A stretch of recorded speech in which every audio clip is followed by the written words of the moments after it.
안녕하세요. 자식 덕분에 사는 60대 엄마입니다. 흔히들 자식은 부모의 거울이다. 이런 말 많이들 쓰시죠? 저도 애들 키울 땐 이 녀석들이 언제 커서 어른이 되려나 했습니다. 그런데 애들을 다 키워놓고 보니까 제가 무심코 했던 말, 행동들이 아이들에게도 그대로 보이더라고요. 다행히 저희 애들이 좋은 어른으로 자란 걸 보니 부족한 엄마 밑에서 잘 자라줘 고맙게 생각하고 있습니다. 특히 저희 큰딸은 제가 마음으로 낳은 소중한 자식이거든요.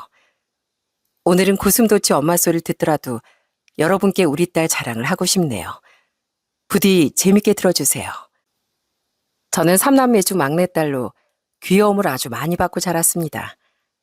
특히 위로 오빠가 둘이어서 예쁨을 참 많이 받았죠. 저희 큰오빠는 막내인 저와 나이 차이가 제법 났습니다.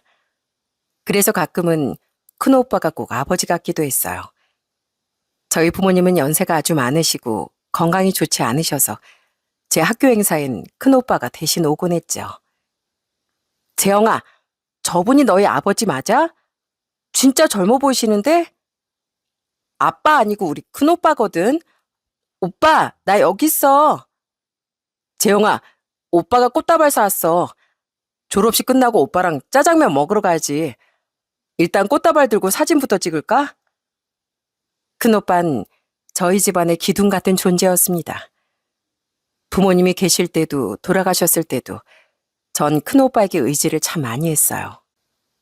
저희 부모님은 제가 고등학교 때 돌아가셨는데 그때 이미 직장인이던 오빠는 부모님 장례뿐 아니라 슬픔에 빠진 저까지 챙기느라 바빴습니다. 오빠, 내 친구들 엄마 아빠는 다들 아직 건강하시고 친구들이랑 막 놀러도 다니는데 우리 엄마 아빠는 왜 이렇게 빨리 날 떠난 거야? 난 이제 겨우 17살인데 나 벌써 고아가 된 거야? 고아라니, 나도 있고 둘째도 있는데 네가 왜 고아야? 이제 우리 막내는 이 오빠들이 책임질 거니까 넌 그런 걱정하지 마. 은행원이던 큰오빠는 실제로 부모님이 돌아가신 이후 제 학비는 물론 생활비까지 모두 책임졌습니다. 둘째 오빠도 취직하곤 제게 용돈을 주며 아르바이트 한 번을 못하게 했어요. 저는 말 그대로 오빠들 손에 자란 거죠. 이렇다 보니 저희 남매들은 서로 사이가 애틋하고 끈끈했답니다. 명절날이면 항상 큰오빠 집에 모여 제사도 지내고 서로 힘든 일이 있으면 망설이지 않고 도왔어요. 한 번은 제가 운전을 하다가 접촉사고가 난 적이 있었습니다. 그때 상대 운전자 과실이 큰데도 제가 여성 운전자란 이유로 소리를 지르고 욕까지 해대더라고요. 그래서 결국 경찰서까지 가게 됐는데 그때 제 보호자로 경찰서에 오게 된 큰오빠가 상대 운전자에게 어찌나 무섭게 화를 내던지요. 재영아, 너 어디 안 다쳤어? 누구야? 어떤 놈이 내 동생한테 함부로 했어? 당신이야? 상대 운전자는 그제야 얼굴이 하얗게 질리며 꼬리를 내리더군요.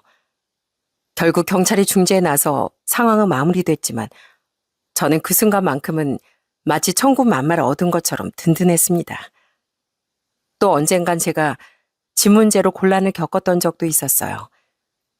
그 당시 살던 자취방의 집주인이 갑자기 보증금을 올려달라는 거예요. 저는 당장 이사를 할 수 없던 상황인데 갑자기 보증금을 1,000만 원이나 올려달라니 머리가 하얘지더라고요. 그때 어떻게 해야 하나 발만 동동 구르고 있을 때 큰오빠에게 연락이 왔습니다. 전 답답한 마음에 오빠에게 하소연을 했어요. 그랬더니 큰오빠는 한치의 망설임도 없이 대답하더라고요. 집주인 번호 대봐. 오빠가 해결할게. 그리고 너 부동산 계약서 잘 보관하고 있지? 이따가 계약서 가지고 나와. 그날 저녁 오빠는 퇴근하자마자 바로 제 자취방으로 달려왔습니다. 그리고 계약서부터 꼼꼼히 살피곤 집주인과 단판을 지었어요. 전세 계약도 한참이나 남았는데 이렇게 갑자기 보증금을 올려달라고 하시는 거 말이 안 되죠. 이렇게 일방적으로 조건을 바꾸시는 게 어디 있습니까? 정 보증금을 올려야겠으면 이사 비용과 부동산 중개료까지 다 청구하겠습니다. 제 동생이 혼자 살면서 집도 깨끗이 쓰고 공과금도 한번 밀린 적이 없는데 이러시면 누가 이런 집을 믿고 계약하겠습니까? 아니, 혹시 올려줄 수 있냐고 물은 거지. 내가 언제 무조건 올려달라 그랬다고. 알겠네, 알겠어. 아가씨가 아주 똑똑한 오빠도 없구만. 집주인은 결국 말을 돌렸고 전 큰오빠에게 너무나 고마웠습니다. 오빠, 고마워. 오빠 아니었으면 나 또 바보처럼 당하고 있었을 거야. 오빠 없으면 나 어떻게 살았을까 모르겠다니까. 그러면서 약간 쑥스러운 마음이 들어 몸을 쭈뼛거리자 큰오빠는 제 머리를 툭 치며 웃었습니다. 고맙긴. 그럴 때 언제든 써먹으라고 있는 게 오빠지. 앞으로도 이런 일 있으면 언제든지 이 오빠 불러. 알겠냐? 이런 큰오빠가 결혼한다고 했을 때 전 얼마나 좋았는지 모릅니다. 작은 오빠는 제가 새언니를 질투라도 할까봐 얼마나 놀렸는지 몰라요. 그런데 전 언제나 큰오빠가 동생들 뒤치다거리만 하지 말고 빨리 오빠만의 가정을 꾸리길 바랬거든요. 새언니는 여성복을 판매하는 사람이었는데 성격이 아주 호탕하고 밝은 사람이었습니다. 전 새언니와 잘 지내고 싶어 가끔 그 옷 매장에 가서 옷을 사기도 했어요. 새언니, 저 왔어요. 요즘 날이 좀 쌀쌀해져서 가을옷 좀 사고 싶은데 저한테 잘 어울리는 옷 있을까요? 어머, 그럼요. 마침 아가씨한테 딱 잘 어울리는 옷 잔뜩 들여왔거든요. 어떤 가을옷이 필요해요? 가디건? 아님 티셔츠? 뭐든 말해봐요. 새언니는 제가 매장에 갈 때마다 아주 신이 나서 창고에 있던 옷까지 다 꺼내오더라고요. 가끔은 그런 새언니가 부담스럽기도 했지만 그래도 별 문제 없이 잘 지냈습니다. 큰오빠가 결혼하고 저도 몇 년 뒤에 결혼을 했는데 그때 당연히 큰오빠 손을 잡고 행진을 했어요. 아직 애기 같은 우리 막내가 벌써 시집을 다 가고 내가 왜 이렇게 찡한지 모르겠다. 뭐야, 큰형 지금 우는 거야? 막내야, 네 큰오빠 운다 울어. 아이고, 누가 보면 딸 시집 보낸 줄 알겠네. 큰오빠 나한테 아빠 같은 존재가 맞지 뭐. 오빠들, 나 잘 살게. 이제 내 걱정 말고 내가 잘 사는 거 지켜만 봐줘. 정말 고마워, 오빠들. 그렇게 전 시집을 갔고 큰오빠는 결혼하고 2년 뒤 예쁜 딸아이를 낳았습니다. 제 생에 처음 생긴 조카라 제가 얼마나 예뻐했는지 모릅니다. 저희 조카 연준 어릴 때부터 말을 어찌나 잘하던지 하는 말마다 아주 집안 어른들의 배꼽을 잡게 했다니까요. 연주야, 넌 아빠가 좋아, 엄마가 좋아? 아빠, 아빠가 좋아요. 나 이 다음에 아빠랑 결혼할 거예요. 특히 조카는 아주 지 아빠 껌딱지여서 언제나 큰오빠 뒤만 졸졸 쫓아다니더라고요. 다른 아이들은 엄마가 좋아, 아빠가 좋아하면 보통 엄마를 선택하는데 연준 제 말이 끝나기도 전에 아빠가 좋다고 대답하곤 했어요. 연준 아빠가 더 좋아? 아니, 왜? 아빤 나랑 잘 놀아줘요. 엄만 바빠서 나랑 안 놀아줘요. 그래서 엄마랑은 결혼 안 할 거예요. 그땐 조카의 엉뚱한 대답에 모두 웃고 넘어갔지만 얼마 지나지 않아 왜 그런 말을 했는지 이해가 가더라고요. 새언니가 나쁜 사람은 아니었는데 감정 기복이 워낙 심해서 기분이 좋을 때 안 좋을 때 차이가 너무나 컸거든요. 새언니, 연주 잘 있어요? 오빠 집에 간 지 오래돼서 우리 조카 잘 있나 보고 싶네요. 이번 주말에 오빠네 놀러 갈까요? 아가씨, 그럼 우리 딸이 잘 있겠죠. 내가 뭐 애를 어떻게 하기라도 할까 봐요? 애 키우는데 짜증나 죽겠는데 지금 누구 염장 질러요? 그리고 이 집이 왜 오빠 집이에요? 여기 내 집이기도 한데 왜 말끝마다 오빠 집, 오빠 집이래요? 새언니는 기분이 안 좋을 때면 제게 막말까지 해대며 화풀이를 했습니다.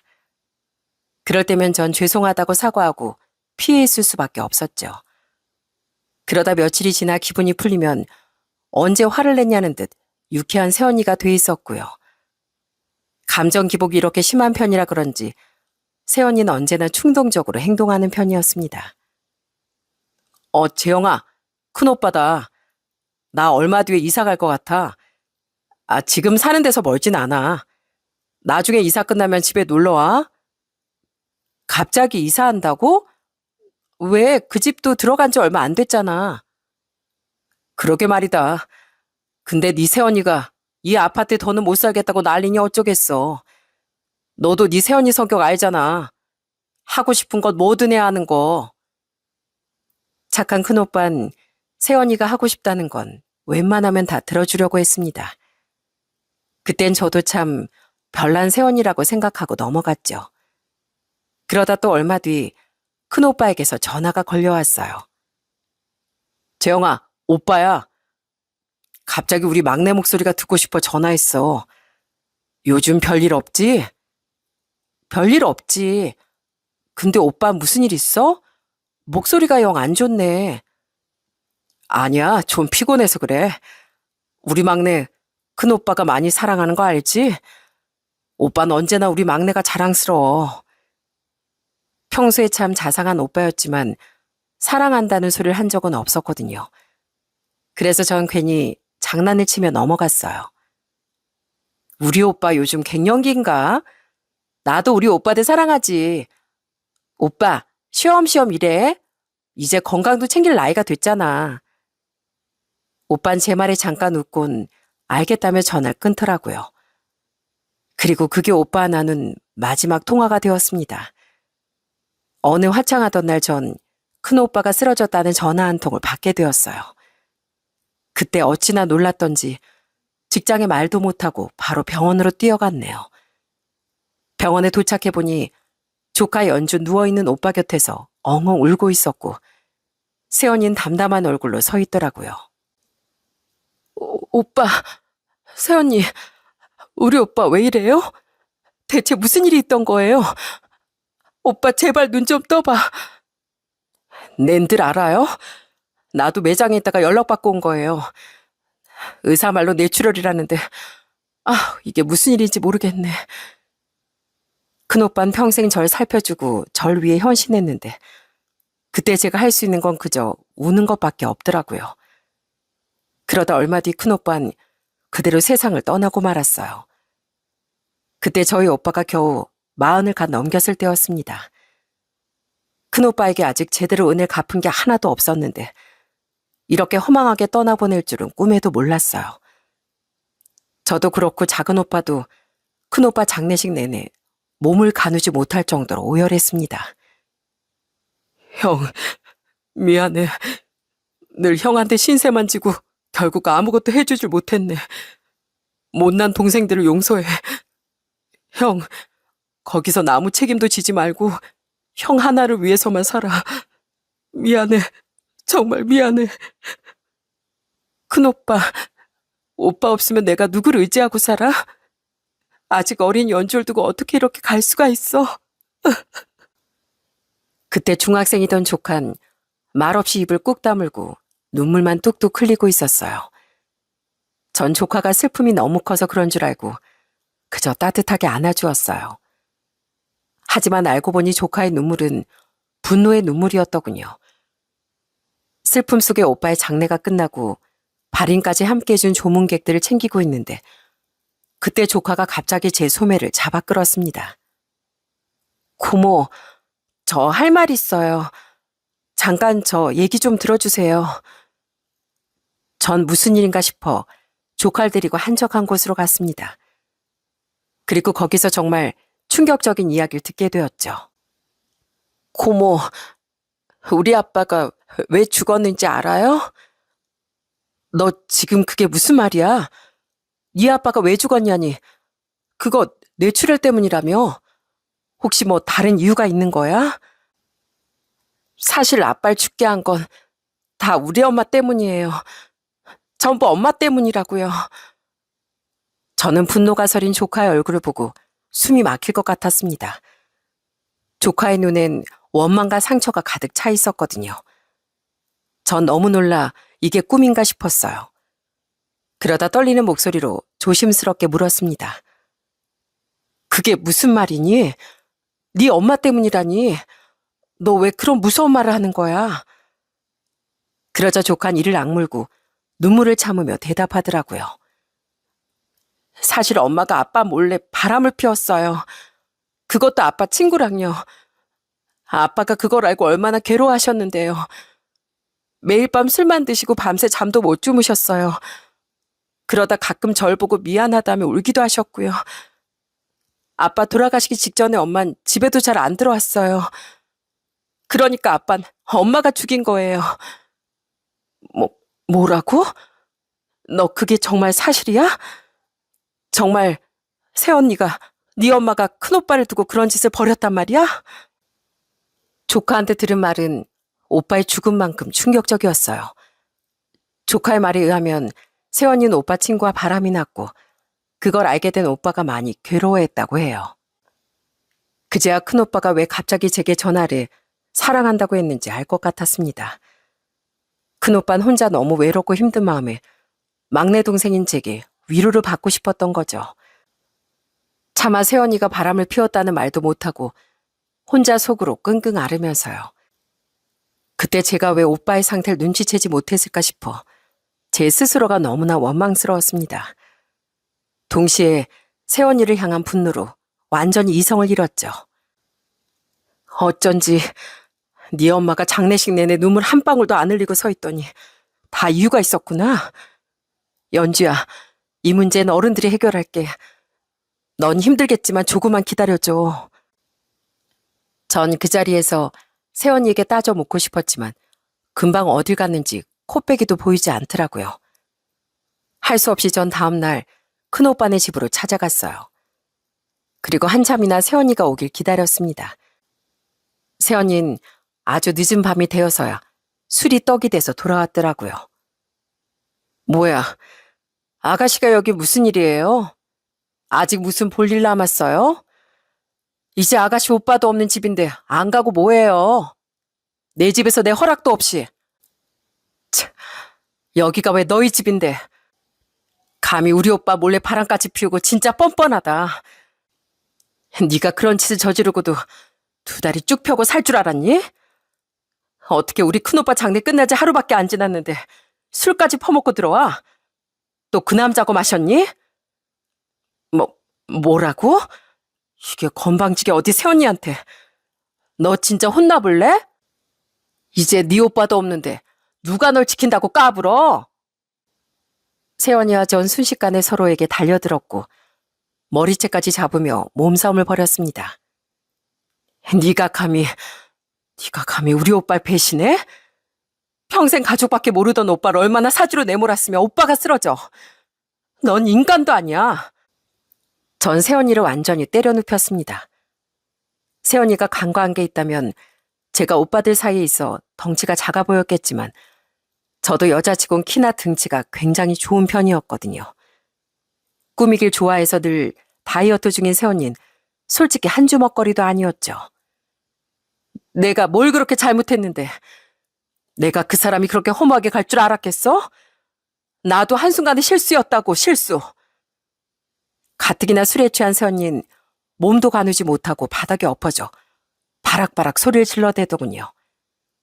온 아파트 단지가 떠나가라 소리를 지르니 경찰이 출동하고 난리도 아니었습니다.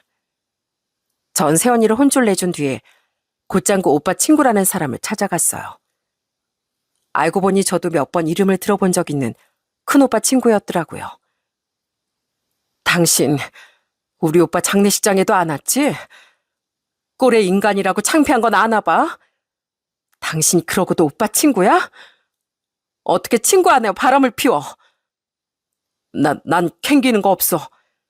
난 오래전에 이혼해서 호적도 깨끗해. 그리고 내가 상길이 빈소까지 찾아갔으면 상길이가 좋아했겠어? 우리 오빠를 그렇게 생각하는 인간이 그런 짓을 저질러? 내가 네 인생 아주 끝장내버릴 거니까 각오해.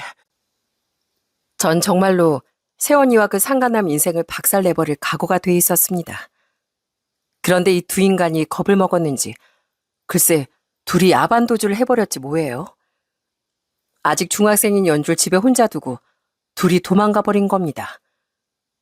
고모, 엄마가 갑자기 집에 들어오더니 옷장을 다 뒤져서 짐을 챙겨서 나가버렸어요. 제가 엄마를 막았는데 저까지 밀치고 뛰쳐나가 버렸어요. 불쌍한 우리 조카는 지아발 보낸 지 얼마 되지 않아 엄마에게 버림까지 받았습니다.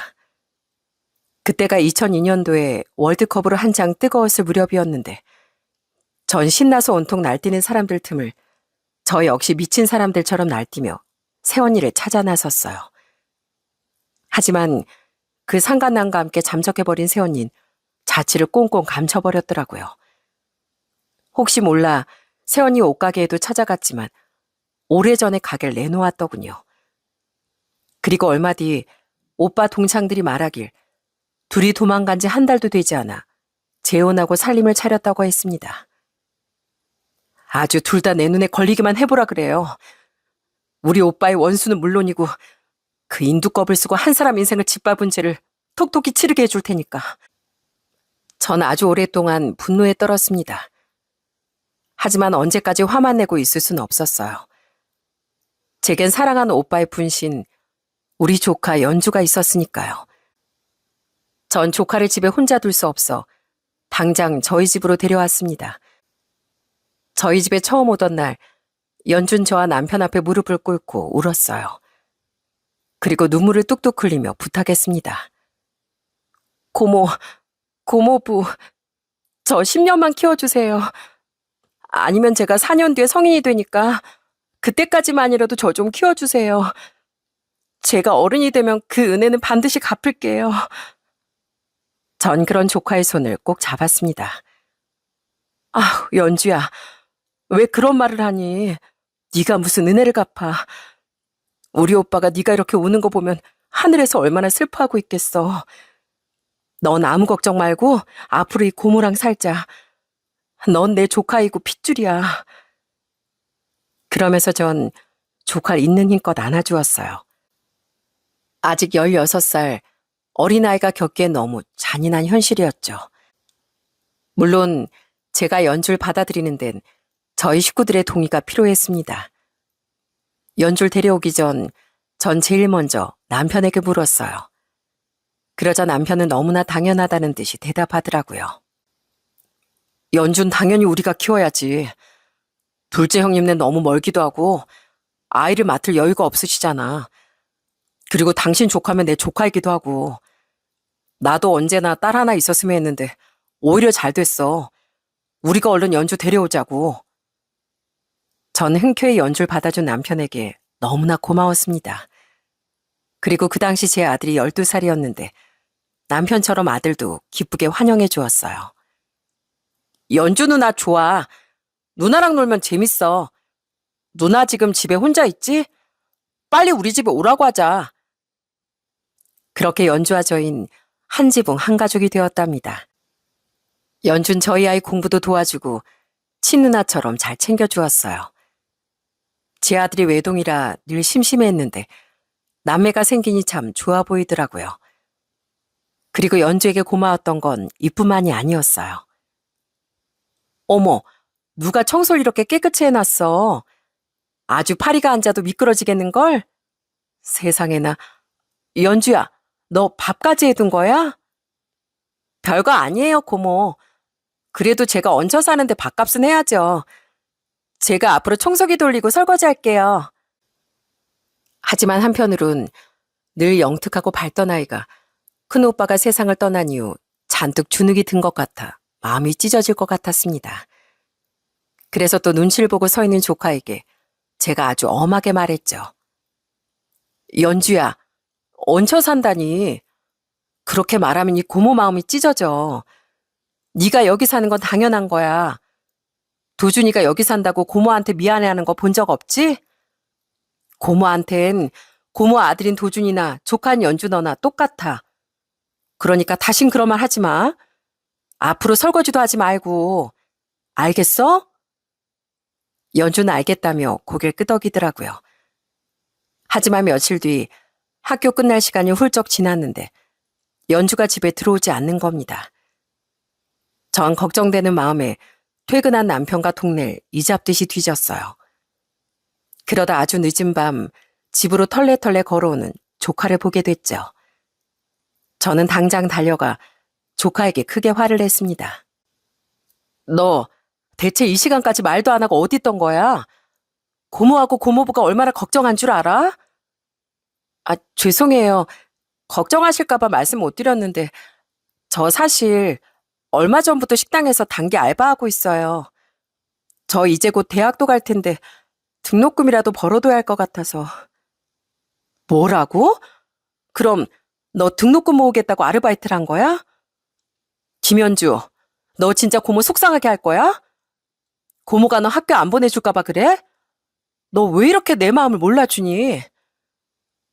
전 너무 속이 상해 그만 조카 앞에서 눈물을 보였습니다. 그러자 조카는 깜짝 놀라 역시나 울더라고요. 그게 아니고요, 고모. 제가 너무 죄송해서 그랬어요. 고모랑 고모부가 잘해주시는 거 아는데 제가 뭐라도 해서 짐을 덜어드리고 싶었어요.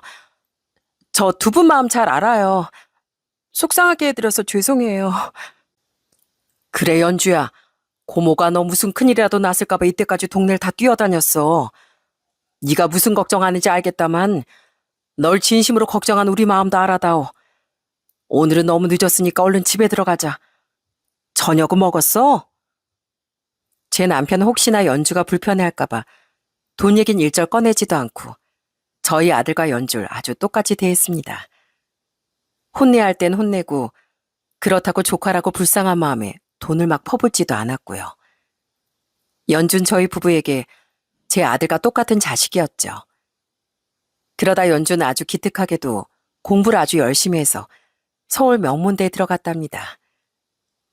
대학교에 가서도 학점을 잘 받아 종종 장학금도 타오고요.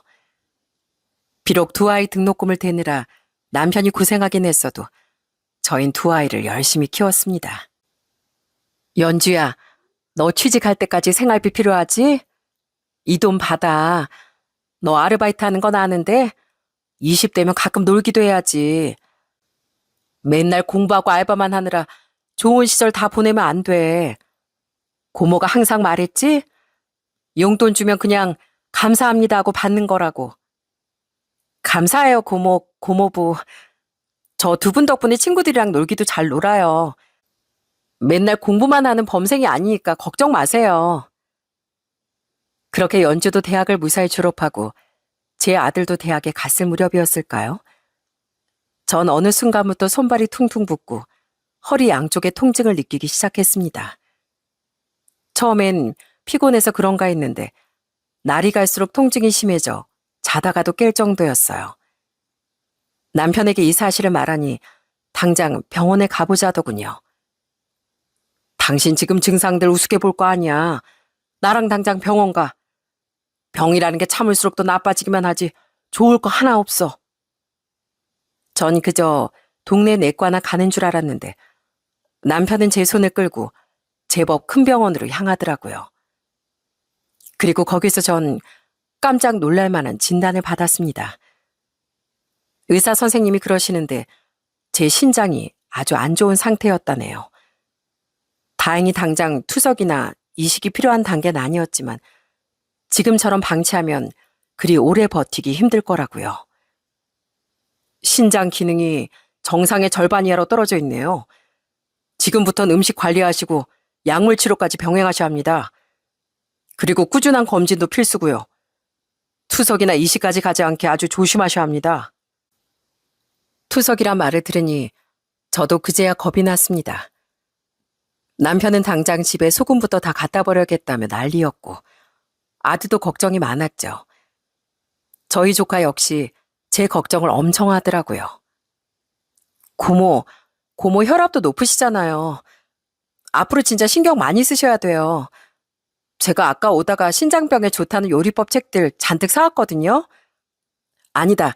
앞으로는 제가 음식할게요. 그리고 앞으로 병원 검진도 저랑 같이 다녀요. 가족들은 저보다 더 걱정이 많았지만 전 사실 그때 조금 안일하게 생각했던 것 같습니다. 약물 치료도 받기도 했고 연주 덕분에 식단도 자연식으로 싹 바꿨으니까요. 하지만 시간이 지날수록 제 신장은 조금씩 나빠지고 있었어요. 그렇게 몇 년쯤 살얼음판 위를 걷는 듯 살고 있었는데 저희 조카가 29살쯤 되던 해 정말 반갑지 않은 불청객이 찾아왔더라고요. 당신 여기가 어딘 줄 알고 찾아와? 당장 나가. 썩 꺼지라고. 그건 바로 우리 연주의 친모, 새언니였어요. 새언니 몰라보게 늙고 병든 모습이었는데 하는 말을 들어보니 글쎄 유방암에 걸렸다더군요. 우리 딸 어딨어? 세상에서 하나뿐인 내 딸 연주야. 엄마 왔다. 네 엄마 아파. 엄마 글쎄 유방암 3기란다. 그때 이미 환갑이 넘은 새언니는 그 상간난간 진작에 헤어졌는데 혼자 짐가방 하나만 덜렁 들고 나타났더라고요. 연주야, 엄마가 잘못했다. 엄마가 네 아빠하고 널 버린 대가 이렇게 받는 모양이야.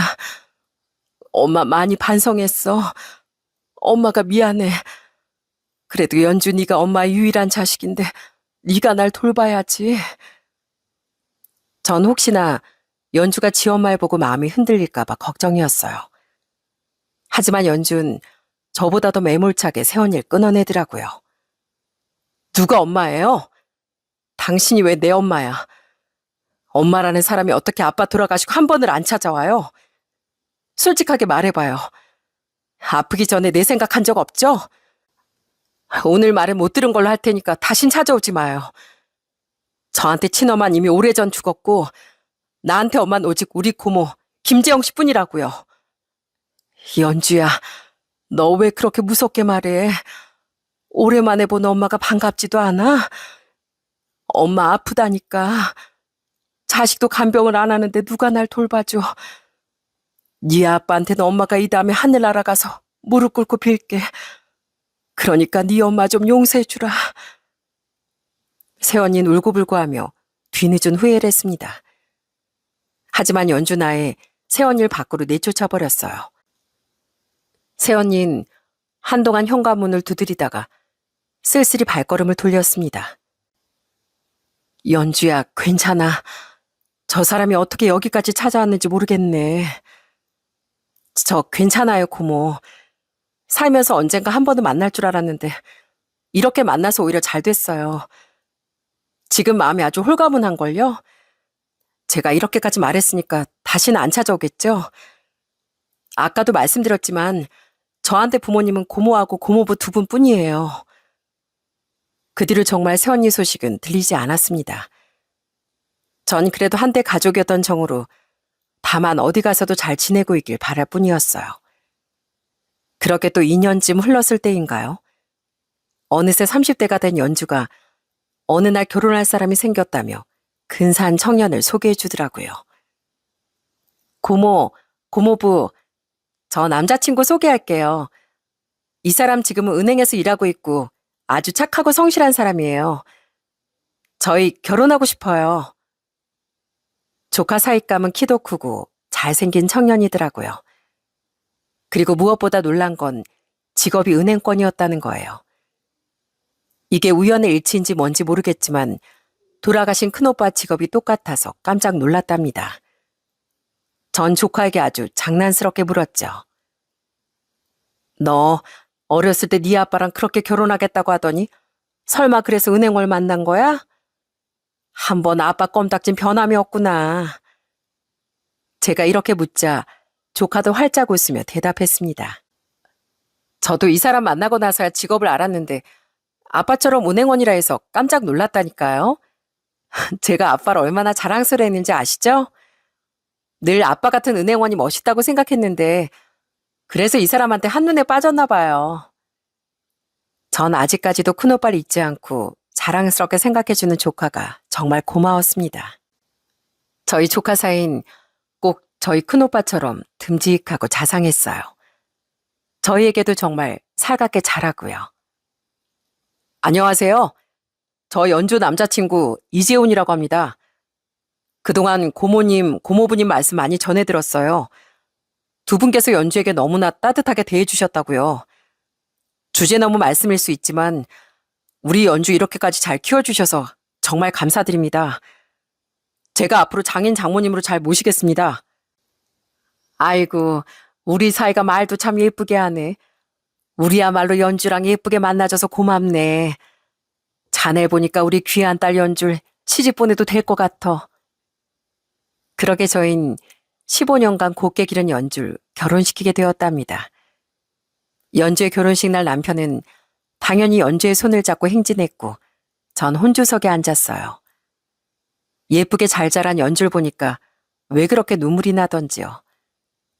참 고맙게도 결혼식 마지막 순서에 연주와 사인, 저희 부부에게 편지를 올렸습니다. 사랑하는 고모, 고모부, 아니, 엄마, 아빠, 두 분 덕분에 잘 자란 전 좋은 배필을 만나 오늘 새로운 인생을 시작해보려고 합니다. 엄마, 아빠가 아니었다면 저한테 이렇게 좋은 날이 올 수 있었을까요? 감사하다는 말로는 모자라지만 절 온전히 사랑으로 감싸 안아주셔서 정말, 정말로 감사합니다. 그리고 사랑합니다. 전 그때 또 한 번 연주가 내 딸이 맞구나. 내 가슴으로 낳은 딸이 맞구나 싶더라고요. 연주도 좋은 사람을 만나 가정을 꾸렸으니 이제 우리 가족에겐 행복만 있을 것 같았습니다.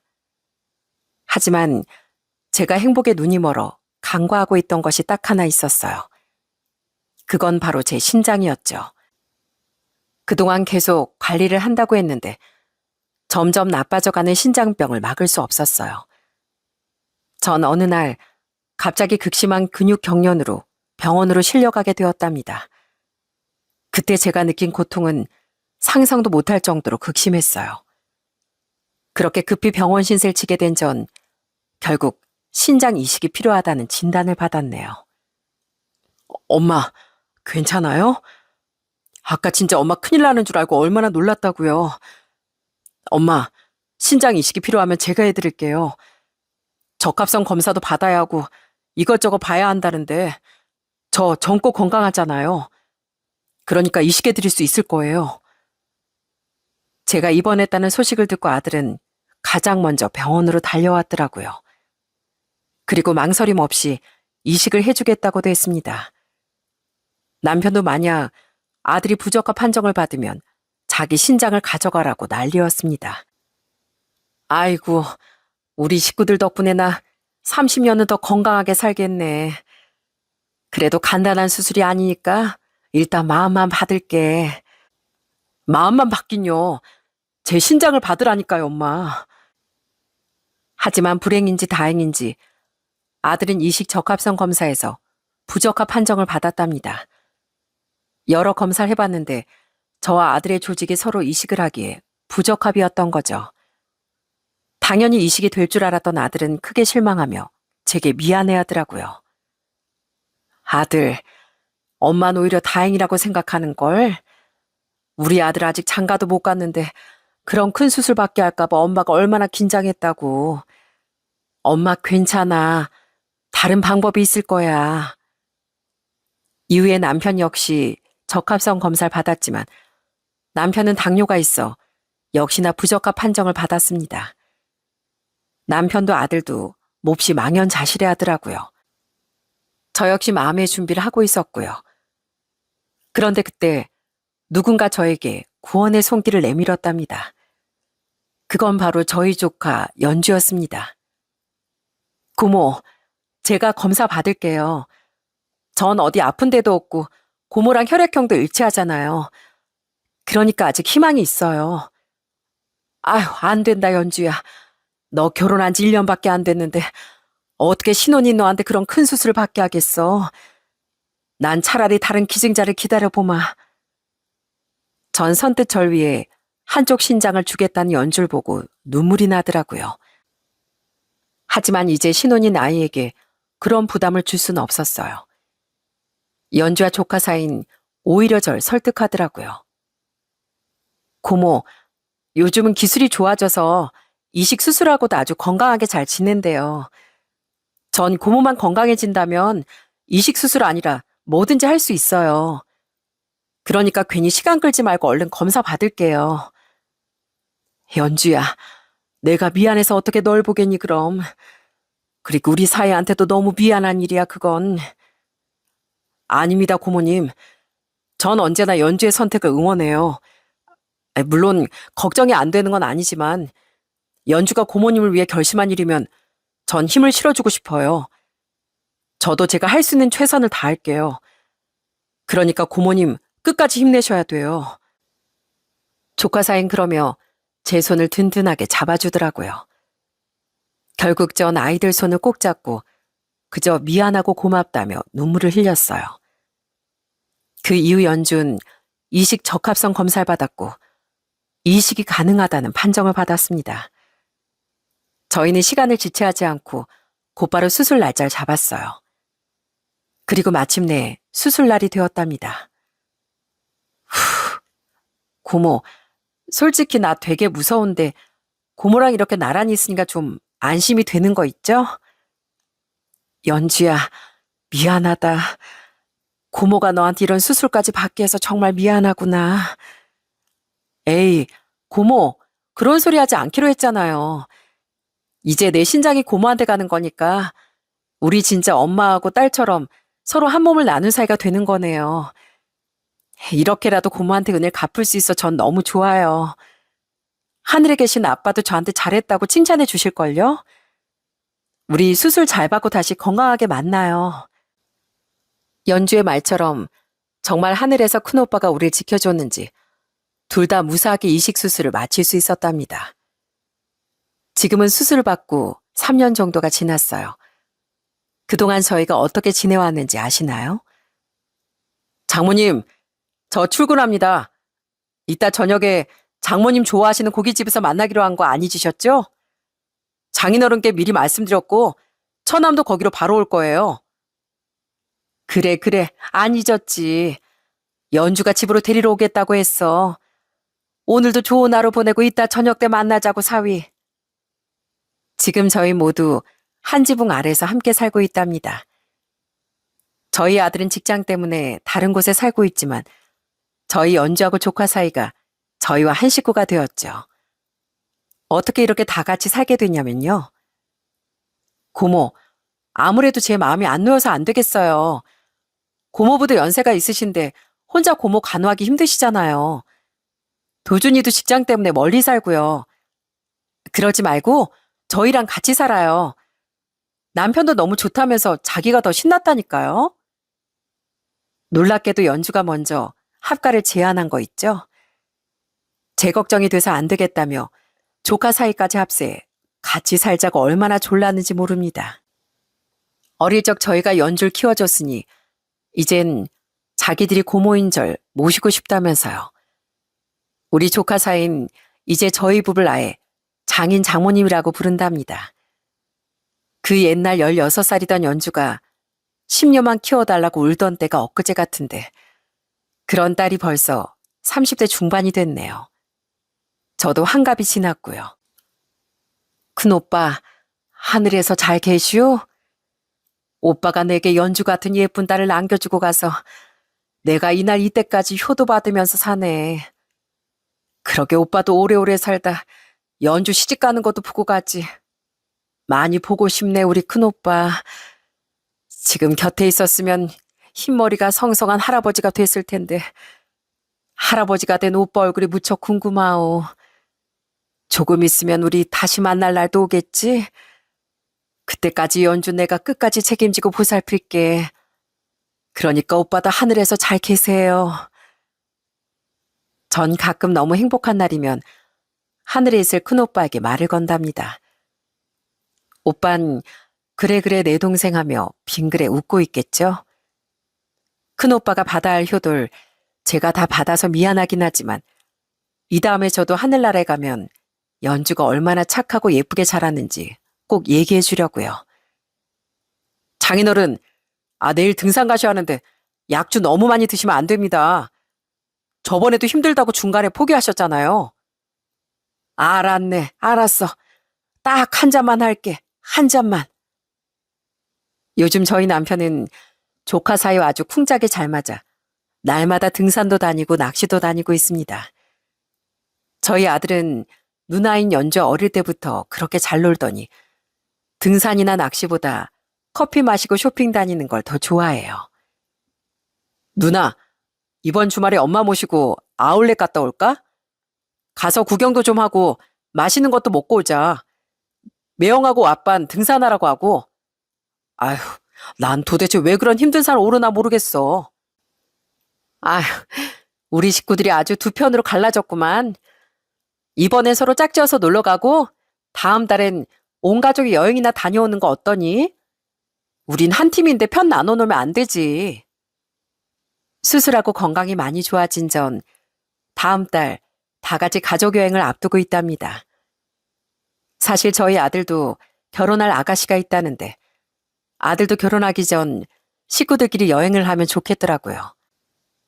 며느리가 들어오면 며느리까지 함께 여행을 또 갈 거고요.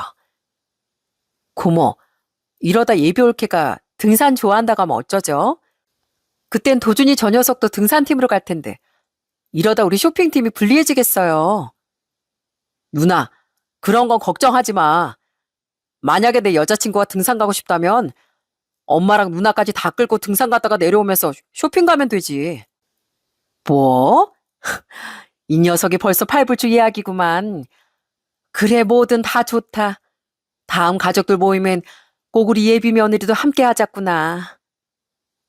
내년에 결혼 예정인 아들까지 장가 보내고 나면 저도 엄마로서 할 역할은 다 한 것 같네요. 언제나 꼬마 같던 제 자식들이 훌쩍 커서 결혼을 한다니 세상 놀랍기도 하고 신기하기도 합니다. 여러분이 궁금해하실지 모르겠지만 몇 년 전 암에 걸렸다며 병든 몸을 이끌고 나타나다가 사라진 새언니는 아직도 소식이 없습니다. 새언니는 남편과 자식을 버린 벌을 정말 혹독하게 치른 것 같네요. 그러니 아픈 몸으로 가족들도 없이 혼자 외롭게 인생을 살고 있는 거겠죠. 아직 부고를 받진 않았으니 어디선가 잘 살고 있는 것 같긴 합니다.